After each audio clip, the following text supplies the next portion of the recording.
secara formal Renstra Kejaksaan tahun 2020-2024 tugas pengawasan sebenarnya cuma dua. Satu, meningkatkan akuntabilitas kejaksaan. Yang kedua, meningkatkan integritas aparatur kejaksaan. Setelah Pak Jaksa Agung Pak Burhan masuk, mulai merangkak naik. Tahun 2020 kita mulai masuk di 10 besar. Rankingnya kira-kira di 6, 5. Stagnan di situ lah Pak ya. Ya. Tahun 2021 naik lagi. Nah, menjadi 3 gitu. Menjadi 3 dan sebagainya. Ini sesuatu perkembangan yang luar biasa. Peningkatan ya Pak ya.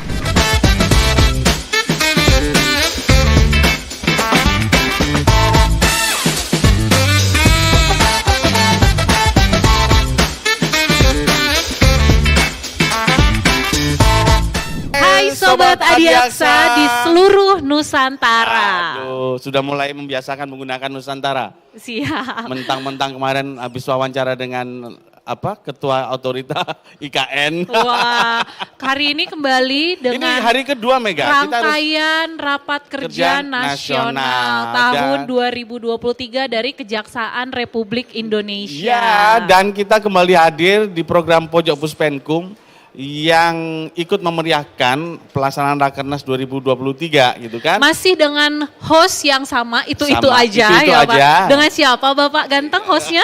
Saya Dedi. Dedi dan saya Mega Yulanda.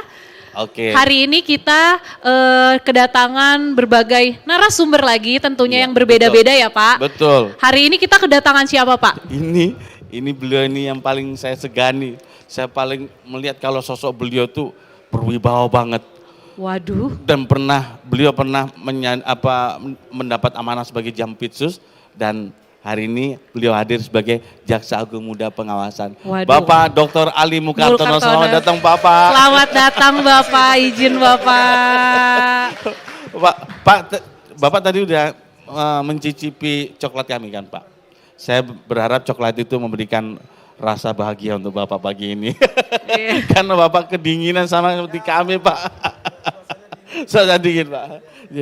Pak izin Pak, kita ngelihat bahwa ada subtema yang luar biasa hebat kalau menurut saya Pak di pengawasan pada Rakernas 2023. Mungkin saya akan coba bacakan subtema dari bidang pengawasan itu Mega adalah optimalisasi sumber daya pengawasan sebagai upaya mendukung kejaksaan dalam rangka turut serta tercapainya transformasi ekonomi nasional.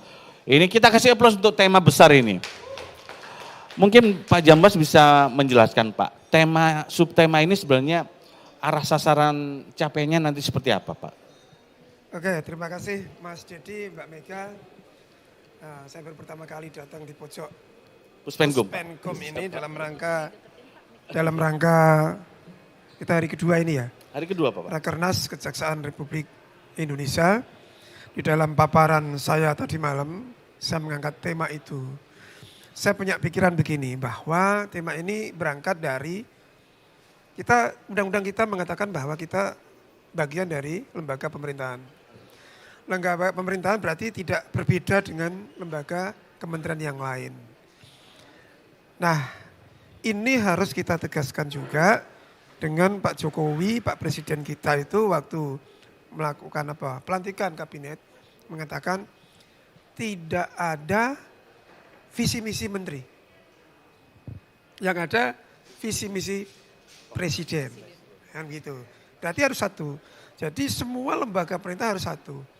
Ibarat permainan sepak bola, semua lembaga pemerintah ini satu kesebelasan harus mendukung satu tujuan yang dicanangkan oleh Bapak Presiden. Ibarat main bola, pelatihnya Pak Jokowi, lembaga-lembaga pemerintah inilah pemainnya. Ada TNI, ada Kejaksaan, ada BUMN, ada kementerian yang lain. Tujuannya apa? Bikin gol. Nah, bikin gol kalau main sepak bola. Nah, gol inilah peningkatan kesejahteraan masyarakat. Nah, ini sudah tentu tujuannya ke programnya Presiden. Terkait dengan itu, kejaksaan tidak boleh berada di ruang yang hampa. Itu kan, maksudnya apa? Faktor-faktor lingkungan ini sangat menentukan dalam penegakan hukum. merupakan bagian dari tugas kejaksaan. Jangan sampai ketika faktor lingkungan ini dikatakan orang, kita langsung memvonis bahwa itu intervensi. Tidak boleh. Kita harus memperhatikan, dan itu amanat kita di pasal 8 Undang-Undang Kejaksaan. Pasal 8, bahwa dalam penegakan hukum tidak hanya memperhatikan hukum formal, tapi juga situasi lingkungan yang hidup dalam masyarakat harus menjadi perhatian. Oleh karena itu subtema itu dalam rangka mendukung kejaksaan, kejaksaan dalam rangka tercapainya transformasi ekonomi nasional. Nah, jadi penegakan hukum tidak boleh berada di ruang yang hampa, harus mendukung program yang dicanangkan pemerintah. Bagian kecil dari itu di lingkungan kejaksaan adalah pengawasan. Aparat pengawasan juga begitu. Bagaimana caranya mendorong lembaga ini dalam rangka turut menyukseskan programnya pemerintah yang lain, dalam ini Bapak Presiden, dalam rangka meningkatkan kesejahteraan, dan ini terkait dengan masalah transformasi ekonomi. Nah, kira-kira itu harus mengerti ke situ. Berarti erat kaitannya dari fungsi, atau mungkin kita bicara tentang tugas dan fungsi pengawasan, bidang pengawasan memiliki arti yang penting ya Pak dalam mendukung capaian kinerja bidang-bidang yang lain ya Pak ya? Iya. Karena secara teknis mungkin kan untuk kaitan mendukung inklusif ekonomi kita, pertumbuhan ekonomi bangsa ini, berarti pengawasan punya fungsi yang cukup strategis Pak. Secara formal Renstra Kejaksaan tahun 2020-2024 tugas pengawasan sebenarnya cuma dua. Satu, meningkatkan akuntabilitas kejaksaan. Yang kedua, meningkatkan integritas aparatur kejaksaan. Nah itu punya dua. Cuma dua tapi di dalam. Di dalamnya banyak Pak itu Pak. Luas sekali. Cuman unsur depannya aja ya Pak ya. Luas sekali. Kalau kita pecah dari akuntabilitas kejaksaan, itu ada dua. Saya diminta oleh lembaga ini untuk mempertahankan bagaimana laporan keuangan kita WTP. Nah, wajar tanpa pengecualian. Yang kedua, sistem akuntabilitas kinerja instansi pemerintah itu skornya harus tinggi. Skor harus tinggi inilah sangat kompleks. Karena menyangkut bidang-bidang yang lain Pak ya. Iya, saya harus mengkompilasi bidang-bidang yang lain untuk bahan laporan kepada Menpan. Nah, yang terakhir tugas kedua itu meningkatkan integritas pegawai. Saya ini tidak mudah, saya tidak bisa bekerja sendirian. Harus semua warga desa harus paham ini. Siap Bapak. Bahwa potret kita adalah kelakuan kita. Kalau kelakuan kita jelek, potretnya kita juga jelek. Inilah masalah integritas. Maka saya tidak segan-segan mengajak bagaimana kita harus memperbaiki diri dan sebagainya dalam rangka memperoleh kembali public trust. Pak ini kan sekaligus curhat Pak. Kita ini kadang pusat penanganan hukum Pak Jamwas bersama-sama bidang yang lain dengan pengawasan tentunya. Sudah berupaya nih untuk mempublish atau mempublikasikan kinerja-kinerja yang positif tentunya dalam untuk mewujudkan itu tadi Pak. Public trust nih. Cuman kadang karena perilaku satu orang saja Pak. Apa yang kita bangun itu bisa rusak loh Pak. Kalau kontra di masyarakat ya Pak Dedi ya. Semacam itu seperti apa Pak ke depan pengawasan Pak? Apalagi kan Pak kalau kita lihat kan sekarang media sosial ini sudah banyak digunakan oleh masyarakat ya Pak. Jadi tidak terlepas masyarakat ini hanya dengan foto saja tuh bisa menjadi berita gitu loh Pak di luaran dan bisa merusak citra ya Pak ya, bahkan ya padahal misalnya hanya sekedar jalan-jalan mungkin Pak kayak gitu kan, kayak di media sosial mungkin ada jaksa yang jalan-jalan. Edon dong. Kalau jalan-jalannya ke Paris hedonisme itu. Kalau di Ancol boleh aja Mega. Jadi Pak gimana Pak ngadapin kendala-kendala semacam itu Pak? Mas Dedi, Mbak Mega. Saya runtut per tahun. Tahun 2019 itu masa terakhir pemerintahan Pak Jokowi. Tingkat kepercayaan dari berbagai lembaga survei kepada lembaga kejaksaan. Kejaksaan itu berada di luar 10 besar. Di luar 10 besar Di Pak? luar 10 besar. Wow. Kepercayaan masyarakat kepada lembaga kita, lembaga pemerintah, lembaga negara, kita berada di luar 10 besar. Setelah Pak Jaksa Agung, Pak Burhan masuk, mulai merangkak naik. mulai makin naik. Tahun 2020 kita mulai masuk di 10 besar. Rankingnya kira-kira di 6, 5. Siap. Stagnan di situ lah Pak ya. Ya. Luar biasa. Tahun 2021 naik lagi. Nah, menjadi 3 itu. Menjadi 3 dan sebagainya. Ini sesuatu perkembangan yang luar biasa. Peningkatan ya Pak ya. Ya. Betul. Itu yang tadi saya sampaikan adalah lembaga pemerintahan secara keseluruhan. Saya persempit untuk lembaga penegakan hukum. Kan begitu. Selalu kita ketinggalan. Kita perbaiki dengan beliau ini, kita membuat program-program inovasi sedemikian rupa, sampai akhir bulan November tahun 2022 kemarin, berbagai lembaga survei kita nomor 1. Wah luar biasa sekali. Ini tidak mudah. Saya hanya 2 hal yang dititipi Pak Jaksa Agung ketika saya melakukan inspeksi pimpinan. Pertama, beliau akan zero toleran terhadap pelanggaran-pelanggaran disiplin. Tidak ada ampun, apalagi sampai pelanggaran-pelanggaran jaksa masuk ke medsos. Saya tekankan pada kawan-kawan di daerah, beliau akan bertindak tegas setiap pelanggaran. Tidak ada ampun. Ya, karena tadi kita sudah sedemikian rupa, kita per tahun kita tahu sedemikian rupa, ketika ada 1-2 perbuatan oknum kita menjadi seperti rusak semuanya. Yang itu. Tetapi juga masih ada kelemahan. Ya, kelemahan itu tanggung jawab saya. Yang saya lihat kelemahan kita masih itu optimalisasi kewenangan yang belum tergambar. Mungkin bisa dijelaskan Pak. Boleh. Ada berbagai kewenangan yang belum dilaksanakan oleh kawan-kawan. Misalnya saya sudah berkeliling. Di Pidum itu ada Undang-Undang nomor 18 tahun 2013. Tentang pencegahan dan pemberantasan perusakan hutang. Masih sedemikian sedikitnya kewenangan ini dipergunakan oleh kawan-kawan. Ya, masih sedikitnya. Sudah ada tapi tidak seberapa. Di Pitsus juga demikian. Di situ ada Undang-Undang nomor 28 tahun 99. Juga belum banyak diterapkan oleh kawan-kawan. Kemudian yang baru, di undang-undang yang baru juga tentang menangani perkara tindak pidana ekonomi. Di Daton juga saya didorong, yaitu lakukan penegakan hukum. Kenapa penegakan hukum? Penegakan hukum ini perintah undang-undang langsung, tidak bergantung pada instansi lain dengan berbagai SKK. Kalau SKK kita itu pasif. Siap, pasif Pak sifatnya. Pasif menunggu. Sementara ada undang-undang yang memerintahkan langsung tanpa SKK instansi lain, kita bisa berbuat. Itu apa kelompok penegakan hukum tadi. Ada pembatalan perkawinan, pembatalan PT, pembatalan yayasan, banyak sekali. Nah, hal demikian ke depan bagian dari PR kita untuk optimalisasi. Kenapa demikian? Kejaksaan itu ketika mempunyai kewenangan baru sangat sulit. Tetapi saya minta juga kawan-kawan yang lain, apa yang sudah ada untuk dirawat, untuk dioptimalkan. Implementasinya yang penting. Ya, ini masih PR. Ya, itu masih PR kita. Ya.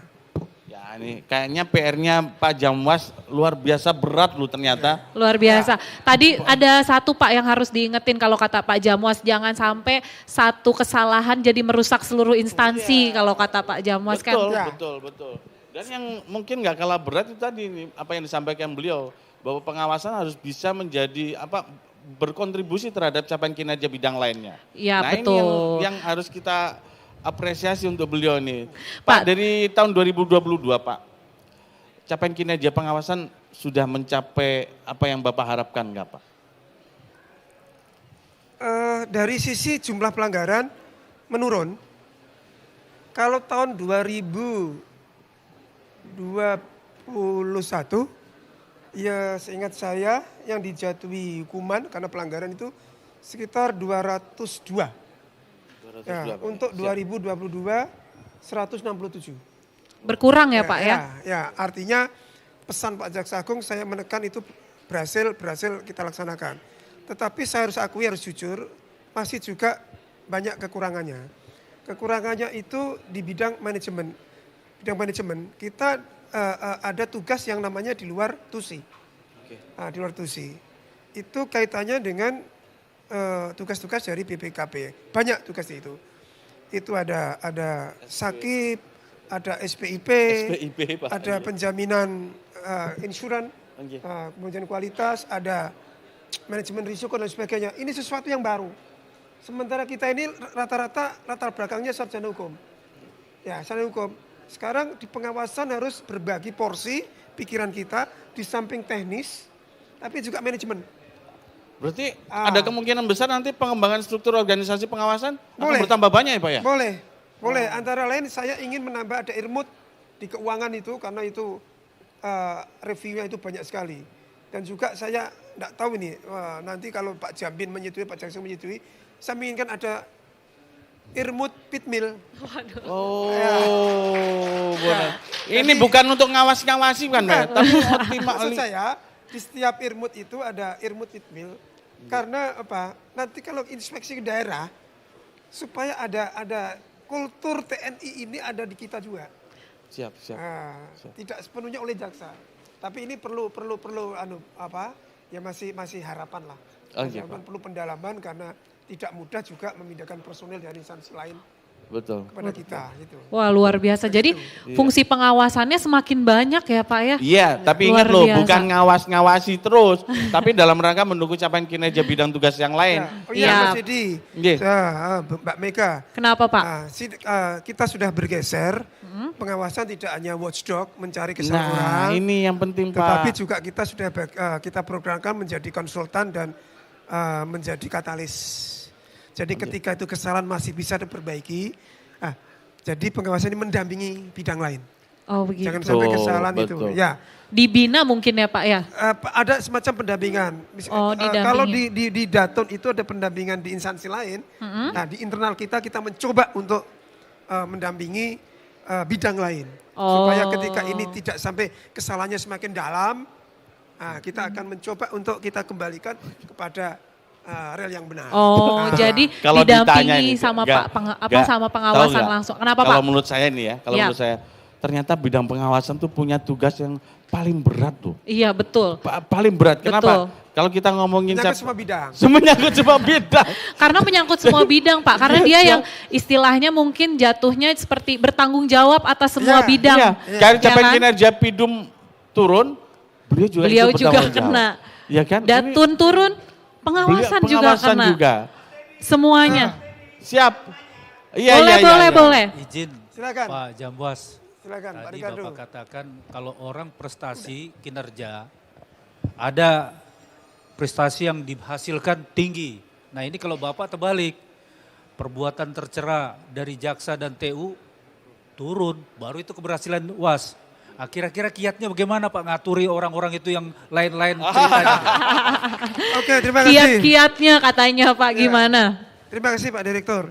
Ya tadi kita mencoba untuk merubah mindset pengawasan yang semula jadi watchdog, hanya menunggu kesalahan. Itu kan, kita tidak boleh seperti itu lagi. Beberapa tim sudah saya terjunkan ke Kejaksaan Tinggi untuk melakukan pendampingan dan pembimbingan. Ke DKI, ke Sultra, ke Sulteng ketika ada dalam laporan, dalam pengamatan saya ada rel yang keliru, sebelum kelirunya semakin dalam, kita kembalikan rel yang benar. Kan begitu. Maka saya tekankan kepada kawan-kawan di pengawasan, jangan merasa jadi buangan di pengawasan, jangan menjadi semacam balas dendam, tidak boleh. Pengawasan harus bisa mengatasi masalah yang ada di lembaga kita, artinya aparat pengawasan harus pandai, harus bisa betul-betul jago. Jangan merasa hanya jago. Nah, karena bagaimana jangan sampai kesalahan yang masih bisa kita betulkan, kita deteksi dini, jangan sampai itu terjadi. Itu Pak Direktur, lihatnya supaya tadi kita tidak menunggu kesalahan itu terjadi. Itu Pak. Iya Pak. Berarti? Pak Ketut, nanya. Gimana Pak Ketut? Saya belum puas. Oh ya belum. Kenapa Pak Ketut? Kami bukan alat pemuas loh Pak Ketut. Bukan, tapi Pak Jamwas ini punya, namanya Satgas 53.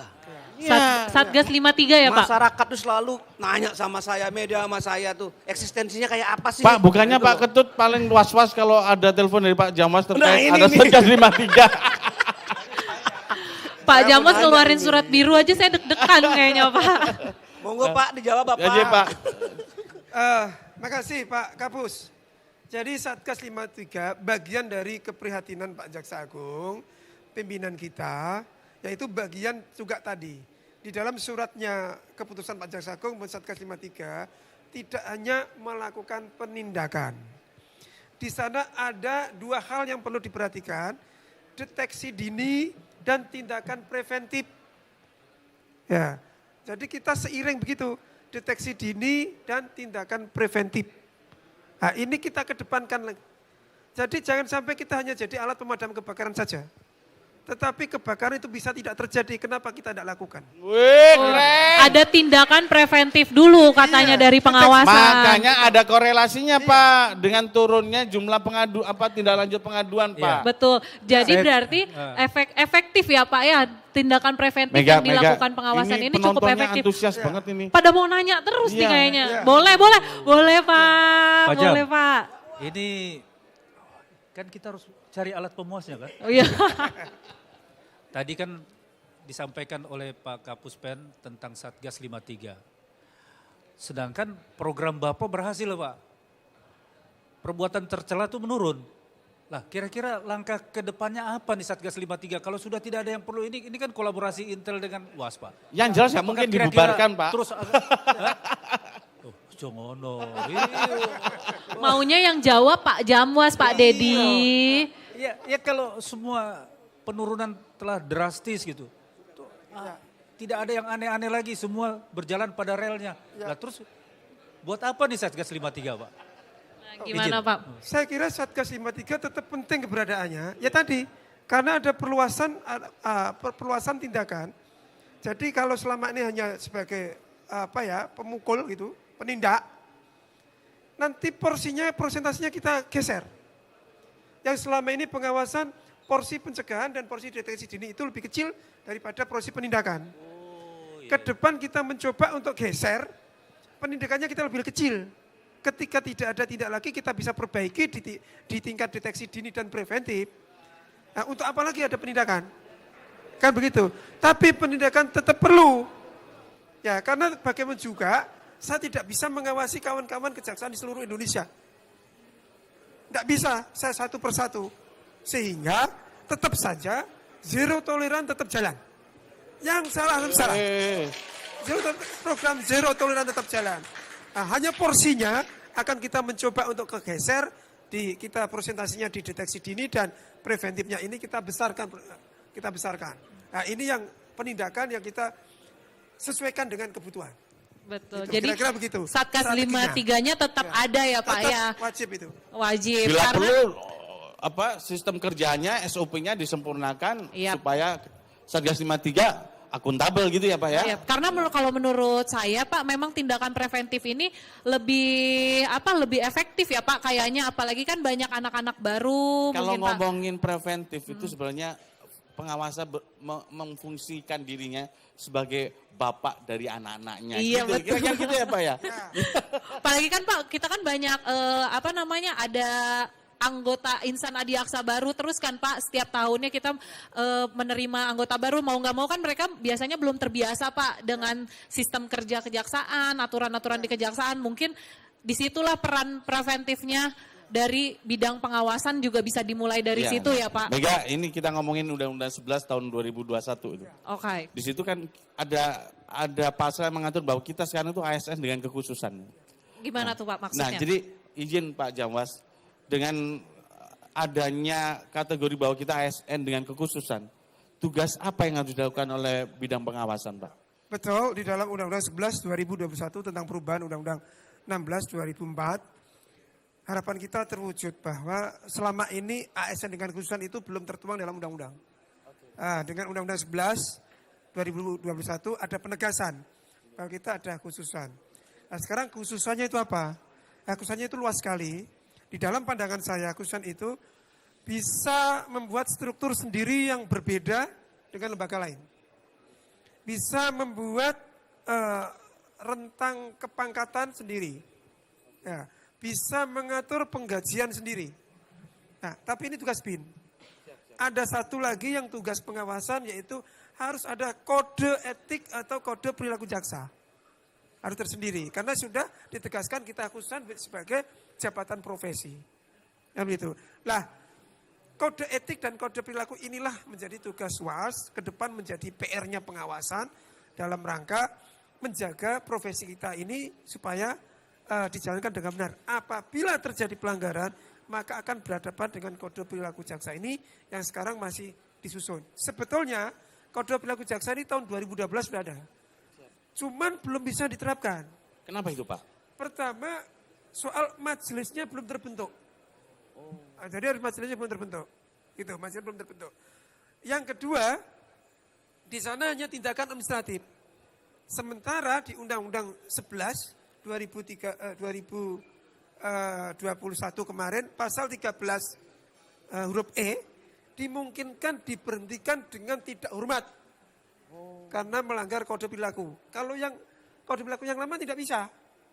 Nah, sekarang karena sudah ada amanat baru di dalam undang-undang bahwa bisa jaksa diberhentikan karena melanggar kode etik. Maka harus disusun ulang ini. Disusun ulang. Nah, nanti dalam sistem, dalam gambaran saya, kita harus ada juga membuat semacam hukum acara.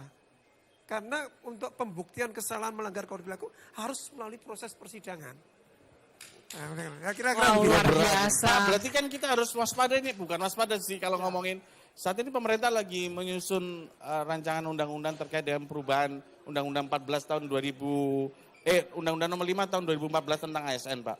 Nah berarti ini kita harus juga sinkronisasinya dengan undang-undang kita harus ada ini Pak. Itu kan kaitannya ada perubahan signifikan terkait dengan perubahan Undang-Undang nomor 5 2014 tentang ASN sih Pak. Iya. Jadi kita harus sinkronkan nanti itu Ya, Pak. secara induk itu menjadi induk kita. Tetapi ketika kita dibuka dengan ada ketegasan itu sebagai kekhususan, ya tidak harus sama. Tidak sama. Oke. Kita boleh tidak sama dengan kementerian. Oke. Ya, kenapa kementerian? Karena kalau kita kembalikan ke Undang-Undang Dasar, kita memang agak berbeda.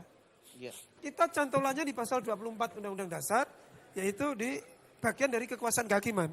Oke. Nah, jadi meskipun kita instansi pemerintah, tidak cantolannya bukan di pasal 17 Undang-Undang Dasar yang itu mengatur Kementerian Negara.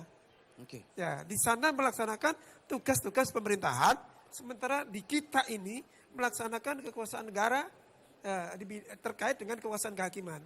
Agak berbeda di situ. Disitulah kekhususannya. Nah, tapi tetap saja induknya di Undang-Undang ASN. Oke. Nah, seperti Siap, siap. itulah kira-kira itu. Waduh. Iya. Gak. Gimana Kamu Pak? penasaran gak sih? Kalau lihat sosok Jamwas berjalan dari jauh, stylish, Stylish banget. langsing, Malu saya perut saya kayak begini. Iya Pak. Kenapa? Aku dengarkan dari tadi, ini perpustakaan berjalan. Iya. Perpustakaan berjalan. Betul. Bukan nih aset lembaga kita loh Pak beliau ini Pak. Saya kalau naik takut larinya ke Yuridis. Karena Pak, image-nya kenapa tadi Pak Kapus bilang perpustakaan berjalan, image Bapak nih Pak, di luaran, di Adiaksa di luaran tuh Pak Ali nih pinter banget. Oh iya. Gitu Pak. Bukan pinter banget. Banget banget Pak. Jadi kalau misalnya Pak Ali mau datang ke daerah Pak, itu jaksa-jaksa senior saya udah pada sibuk baca-baca undang-undang ya, baca-baca undang-undang. Kemarin gitu Pak waktu Bapak datang loh Pak. Lebih baik nggak nanya daripada ditanya. Iya, terus pada gini, bawa buku ke atas, bawa buku kumpul di aula, Pak Ali mau pengarahan. Itu udah Iya, siap betul. semuanya Tapi, Pak. Mbak, kalau untuk mengetahui ilmu beliau, bertanya tapi ngeyel. Kenapa Iya. tuh Pak? Pasti langsung, oh, begini. Pasti cerita. Jadi semua. sebenarnya Bapak itu nyolong ilmu kan dari beliau. Pura-pura nanya kan gitu. Padahal nggak tahu. Bukan nyolong, mungkin bahasa halusnya transfer ya. Tapi Pak, penasaran nih Pak. Kan image-nya nih kalau bidang pengawasan nih katanya galak-galak gitu Pak. Gimana nih Bapak kalau mendengar isunya gitu, ini bidang pengawasan nih Itu takut. khusus ke Kepahyang. Kalau kita di Puspenkum datang baik-baik semua. Mempawa. Bapak nih Iya. mega satu lagi yang Oh, iya. dikepahi. Putus ibau dia. Betul sih Pak. Ya, jangan dong Pak. Kalau Bapak menanggapinya gimana Pak? Secara pribadi, ya, saya sama dengan jaksa yang lain. Kalau dikatakan saya pintar, dikatakan saya kuhab berjalan sebagainya, enggak juga. Sama dengan kawan-kawan yang lain sama. Mungkin pengalaman yang berbeda. Iya. Saya sengaja belajar, enggak juga. Nah, mungkin saya itu ketika saya berterima kasih kepada pimpinan kejaksaan terdahulu. Saya diberi kesempatan untuk menangani perkara-perkara besar. Pangkat rendah saya sudah diikutkan oleh pimpinan untuk menangani perkara-perkara besar. Disitulah saya banyak belajar sama senior-senior. Nah ketika ada sesuatu itu problematik terpecahkan berdasarkan dasar hukum tertentu, kemudian terjadi lagi, saya teringat. Jadi saya tiba-tiba tahu semuanya tidak juga. Hanya karena punya pengalaman itulah. Saya sepertinya lebih tahu daripada yang lain, padahal sebenarnya tidak juga. Nah, tahu, Pak. jadi yang membedakan pengalaman saja. Pak, Nah, pengalaman. tahu nggak Pak? Buku pinter saya itu sebenarnya ada satu buku Pak. Yang pernah Bapak susun dulu kalau nggak salah. Blueprint di bidang Pitsus Pak. Oh, iya. Itu sampai sekarang saya pakai Pak. Pak, dan ini Pak, kapan mau dicetak lagi dan di-upgrade sih Pak? Blueprint itu penting banget loh Pak. Ini udah lama enggak loh Pak? Sudah kan perkembangan tingkat kejahatan, kualitas kejahatan juga meningkat. Nah blueprint itu kayaknya sudah waktunya di-upgrade Pak. Cuman kayaknya belum ada yang menginisiasi nih Pak. Mega belum punya nih Pak, kayaknya boleh deh Pak diminta. Oh Pak. jangan, mahal itu. Oh. Mahal Kan itu. mintanya langsung sama Pak Ali bukan sama Pak Dedi, ya Mas Pak? Didi, itu Bang. blueprint sudah saya serahkan ke lembaga. Oh, iya, Pak. Tapi di Pitsus masih ada kok. Masih ada. Saya punya Pak. Mega Saya belum nggak punya Pak. Itu isi pemetaan tentang 10 area rawa korupsi. Iya, betul Nah, Pak. Dan tata cara deteksi dan penegakan hukumnya. Tuh. Wah Ada buku keren pintar di situ banget. itu. Mega butuh nih Nah, kayaknya. termasuk nih, Pak Pak. Kapus itu pinternya Silakan gara-gara itu Pak. tanya ke Sesjam Pitsus nanti. Oh gitu Pak ya. Itu masih ada, kalau diperbanyak silakan itu. Itu Mega keren, belum Pak. punya loh Pak. Itu sudah punya lembaga kok. Bukan saya ikhlas untuk lembaga itu. Oke, siap, gitu siap, ya. siap. Pak Dedi, tolong dong lebihannya dikirim ke Mega, ya kan Pak? Iya, nanti Boleh tuh, udah ACC sama Bang Bapak. Dedi, siap. beliau itu bukan ahli Pitsus saja. Semua Salah Pak. satu terobosannya, Iya. beliau itu pada saat beliau menjadi Kajati Sumsel, Oh, gebrakan yang nyeleneh, apa itu Pak? berkas perkara kehutanan. Oh iya iya iya. Baru 17 hari, ambil alih, langsung lakukan penyidikan. Semua keringat dingin. Karena ada yang di stop. Itu. Dan itu sudah tertuang di blueprint loh Pak. Iya. Makanya beliau berani ambil sikap. Jadi gimana Pak ceritanya tuh Pak? Kalau ngomongin keberanian Bapak di Sumsel ini Pak. Jadi begini, itu kan banyak kawan-kawan yang tidak tahu bahwa di Undang-Undang Nomor 18 tahun 2013 tentang pencegahan dan pemberantasan perusakan hutan.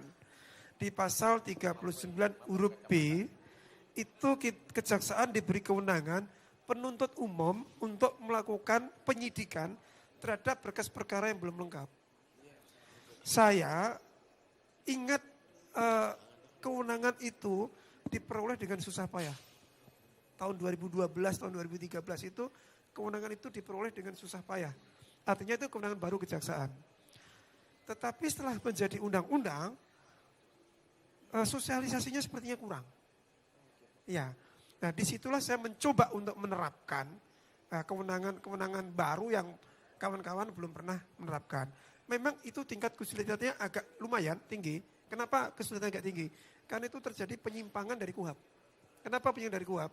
KUHAP itu diamanatkan yang melakukan penyidikan ya penyidik. Tetapi di undang-undang itu yang melakukan penyidikan penuntut umum. Bukan penyidik. Nah, di sini tingkat kesulitan tinggi. Itu. Jadi formulir dasar hukum harus segera dibuat itu. Supaya kawan-kawan nanti kalau melakukan menerapkan aturan itu ketika diperadilankan lolos dari kesalahan. Karena itu ada ketentuan khusus. Yang kedua, tantangannya besar. Kenapa tantangannya besar? Hanya bisa dilakukan 50 hari. Iya. Yang itu. Luar biasa. Hanya 50 hari. Nah itu, tetapi ini suatu tantangan yang luar biasa buat kita. Dan saya sanggup. Kawan-kawan semua sanggup. Jangan sampai kewenangan ini tidak dirawat oleh kawan-kawan. Nah, saya minta dengan sangat, saya melaksanakan ini, saya dorong. Pak, seingat saya waktu Bapak Jambidum, Bapak sudah banyak buat pedoman untuk itu Pak ya? Terkait dengan- banyak ya Pak ya? Banyak. Banyak. Formulirnya sudah jadi. Jadi semua. sudah jadi, tinggal jalan. Iya Pak. Pak Dedi, ada Pelaku tamu. sejarah. Pak Dedi, ada tamu baru yang nonton. Iya. Udah pegang mic dari sini saya lihat.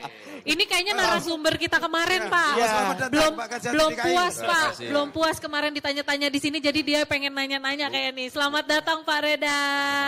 Thank you, makasih. Ini karena ngedenger suara beliau ini langsung terusik ke kuping Oh, saya. langsung lari ke sini ya, Bukan, Pak ya. bukan karena kedinginan Pak di dalam. Bukan, di dalam udah hangat. Jadi izin Pak Jam. Siap, Pak Jadi, Kajati, silakan. memang Pak Ali ini, ya saya biasa dari awal dulu manggilnya Pak Ali, bukan Pak Jam ini, Pak Ali ini, Pak Ali Mukartono, ya, bukan Ali Topan, bukan. Itu sebenarnya sosok guru, ya kan, sosok guru yang mudah dicerna karena pola pikirnya sistematis. Cuman orang udah takut aja ngelihat ini kan gayanya itu kan. Tapi kalau memang mau ngikutin beliau itu akhirnya kita yang untung. Mudah-mudahan Pak Ali nggak sakit hati, nggak marah sama saya gitu kan. Kenapa saya untung? Kan saya ambil ilmunya beliau ini. Transfer tanpa beliau tahu gitu kan. Salah satunya kan kalau beliau ini senang mengeluarkan ilmu tanpa pamrih. Bukan dimuji nih, ini fakta. Kenapa? Kalau saya mau lagi nulis sesuatu, saya ajak ngobrol Pak Ali. Pak Ali, saya sambil rekam ya. Wah ngobrol banyak itu. Habis itu besok jadi tulisan di media. Nah. Jadi Pak, kalau ada honornya bagi-bagi dong Pak. Wah, Jadi Bapak. nyuri ilmu ya, Pak ya. Honornya. Selama Pak. ini lapor nggak Pak honornya Pak? Dapat nggak tuh Pak honornya, Tadi Pak? dulu. Yang jadi pertanyaan saya ini kan sebenarnya sosok Pak Ali ini saya bilang guru. Ya Guru. Kan? Saya Reda Mantopani, itu ngakui beliau sebagai guru. Nah, mestinya beliau, padahal guru ini. Jadi ini maha guru. Sudah cocok jadi profesor nih. Pak Ali kapan mau jadi profesor ini? Wow, luar biasa. Pertanyaannya loh Pak, kapan Terima kasih. Pak Ali mau jadi profesor katanya nih Pak? Meskipun Mega, Kenapa, saya Pak? udah dapat bocoran karena saya kemarin podcast di UNS. Oh, jangan dulu dong Pak, ini kan penonton Gimana, Pak? Ini Wisata harapan Diaksa dari Pak kita Kajati, belum Pak. tahu. Gimana Pak? Makasih Mas Didi, Mbak Mega. Itu rasanya berat. Berat artinya gelar itu kan bukannya sekedar gelar. Tapi di balik gelar itu kan ada kewajiban-kewajiban akademis. Rasanya kalau kita mendapat gelar sesuatu tapi kewajiban akademis tidak bisa dilaksanakan, malu juga. Ya kan gitu. Untuk apa? Gelar terlalu banyak tetapi tidak dibarengi dengan produk-produk yang sifatnya akademis. Kan gitu. Ya tapi itu ngalir sajalah. Nah, ini makasih Pak Reda ini Pak Kajati DKI sekarang. Ya salah satu yang saya harapkan untuk banyak inovasi di kejaksaan ini. Tahu kan? Luar biasa. Dan itu sudah dilaksanakan. Tadi saya bicara soal penerapan Undang-Undang Nomor 18 2013. Salah satu pelaku sejarahnya beliau lah. Oh iya. Beliau sanggup tidur di hutan. Oh iya Pak. Iya, untuk membujuk orang menjadi saksi. Pak. Gini Pak, agak kesulitan di situ. Ketika kita menerapkan undang-undang itu, waktu beliau itu aspidum saya, dan itu kan, masyarakat di desa, itu penghidupannya di hutan itu sebetulnya banyak pelanggaran. Tetapi dia tidak tahu kalau itu pelanggaran. Nah ketika kita mengusut pelanggaran itu, masyarakat tidak mau jadi saksi. Karena selama ini dianggap itu tidak salah. Selama ini dianggap tidak salah. Padahal itu salah. Lah, beliaulah yang membujuk itu dalam rangka membuktikan perkara. Dalam rangka bahwa masyarakat itu mau menjadi saksi ketika ada pelaku-pelaku dari luar dalam rangka perusakan hutan tadi. Itu pekerjaan tidak gampang. Dan itu saya lihat berhasil. Ada dua hal yang saya catat di situ, keberhasilan lain di dalam penerapan undang-undang itu. Beliau ini menetapkan tersangka baru, Pak. Di undang-undang tidak jelas. Tetapi direalkan beliau ini menjadi sesuatu bahwa di dalam melakukan penyidikan, meskipun kita tidak mulai dari awal, ternyata pengadilan menerima, kita bisa menetapkan tersangka baru, Pak. Luar biasa. Pak Dedi, nih kita kedatangan tamu baru lagi. Nah memang gini Mega, agak berbeda. Kenapa, Di saat Pak? Pak Ali Mukartono sebagai tamu, yang datang Yang jadi datang penonton luar kok. biasa loh. Bintang-bintang Pak, semua ini. ini dua-duanya kemarin sudah jadi narasumber kita, Pak. Iya. Jadi ini bisa ada di sini luar biasa ya. Iya. Jadi mereka yang mau selamat. nanya kayaknya, Pak. Ayo Pak Nih, Narendra. sudah silakan, datang Pak. hadir di Ya. antara kita juga ada Bapak Narendra. Baru Kenapa, Pak? sehari saya terilhami beliau, Pak Narendra. Kenapa, Pak? Kemarin bicara lampu Aladin. Nah, cocok dengan saya ternyata. Gimana Pak Narendra? Boleh pertanyaannya. Jadi begini nih, sebetulnya kita ini bisa seperti hari ini karena Pak Ali. Saya ini dulu awal-awal ini nggak ada tuh hobi-hobinya sidang sama nyidik. Ini saya kemudian diculik, dikenalkan Pak Salim atau kamu coba nih kenal nih. Dulu saya takut banget karena Pak Ali ini, maaf ya Pak Ali ya, dipanggil sama kita itu Pak Amuk. Kata tukang ngamuk gitu nah kata. Ali Mukatono jadi. Tapi kan deg-degan. Waduh. Tapi betul Pak Ali ini kalau saya bilang the best mentor lah buat saya. Karena kita ini punya kemampuan penuntutan penyidikan seperti yang kita lakukan selama ini ya dapatnya Pak Ali. Kalau dulu Pak Ali nggak ngedrill kami ya kita nggak bisa duduk di posisi kita hari ini Pak Ali. Jadi sebetulnya Kita terima kasih sekali Pak Ali. ya karena kita butuh Pak sosok seperti Pak Ali yang bisa jadi mentor bagi generasi-generasi berikutnya gitu Pak Ali. Jadi Bapak ini bukan tanya ya Bukan kayaknya. nanya, kalau ini Kayaknya Bapak lagi Lebih ke memuji Pak Ali. apresiasi. Nggak, Mengapresiasi. biar pada tahu gitu. Pak Ali walaupun waktu itu sudah kasih pitsus Jakarta Utara ya Pak ya? Iya, kami ini masih fungsional nih. Pak Ali tuh nggak pelit-pelit kok tanya dari tadi. Ilmu semua dikasih. Walaupun tadi amuknya tetap betulan gitu Pak. Kita kasih aplaus untuk beliau. Beliau. Pak, satu kata untuk Puspenkum, Pak. Satu kata untuk Puspenkum Kejaksaan. Satu kata untuk Puspenkum, Bapak. Puspenkum, penyambung lidah kejaksaan. Asik. Tanpa Puspenkum, masyarakat tidak tahu tentang kejaksaan. Pak, satu lagi Pak, saya penasaran. Hobi Bapak apa sih Pak? Jogging. Lo tuh tahu dah. Oh, sudah Apa sih disebut. Pak? Jogging. Sudah disebut beliau. Sudah ini. disebut. Waduh. Wow. Oke, berarti nanti pulang dari sini kita bisa agendakan jogging Jogging bareng-bareng bareng. ya Pak ya? Iya. Boleh. Ingat. Oh jauh. Bapak. Kan Bapak kan banyak yang nemenin Pak. Saya punya pengalaman soal jogging Oke, ini. siap. Waktu saya jadi Kajati Bengkulu. Rumah dinas saya itu sebelah Korem. Korem. Iya. Siap. Sehingga rumah dinas juga oleh Pak Danrem dijaga tentara, Pak. Oh, iya. Karena saya hobi jogging, saya lari, Pak. Itu kan. Nah, tentaranya ikut lari, Pak. Tahu-tahu hilang di belakang, Pak. Nggak bisa ngejar saya, dia balik. Waduh, tentara aja kalah ya Pak ya. Waduh, luar biasa sekali. Bapak terima kasih atas Terima waktunya. kasih, Ini Pak. apa sutradaranya pada udah gini-gini Pak. Karena waktu Bapak di dalam Oh, gitu, apa sudah gitu, waktunya gitu. mungkin ditunggu Ya. para pejabat yang siap. lain. Satu kata terakhir Pak untuk kejaksaan. Nanti Pak protes lagi kayak Pak Karopek kemarin gak ditanya. Iya. Satu kata untuk kejaksaan. Kejaksaan lebih maju dan dibutuhkan oleh masyarakat. Luar biasa. Terima kasih Bapak Ali. Sobat Adiaksa, Terima kasih. kita sudah menghadirkan narasumber hebat dan tunggu episode berikutnya akan Dengan hadir narasumber yang lainnya. Salam sehat untuk kita semua. Terima kasih Pak Salam Ali. Sobat Adiaksa. Terima Sampai kasih jumpa. semuanya. Rekan-rekan ya Puspen, Siap. Pak Karocana, Pak Kajati DKI, terima kasih atas supportnya. Beliau-beliau inilah yang akan melanjutkan Tongkat estafet, Pak. untuk estafet untuk kejaksaan Amin. dan juga yang lain. Oke. Oke, terima kasih, Terima kasih Bapak. Pak Ali. Terima kasih.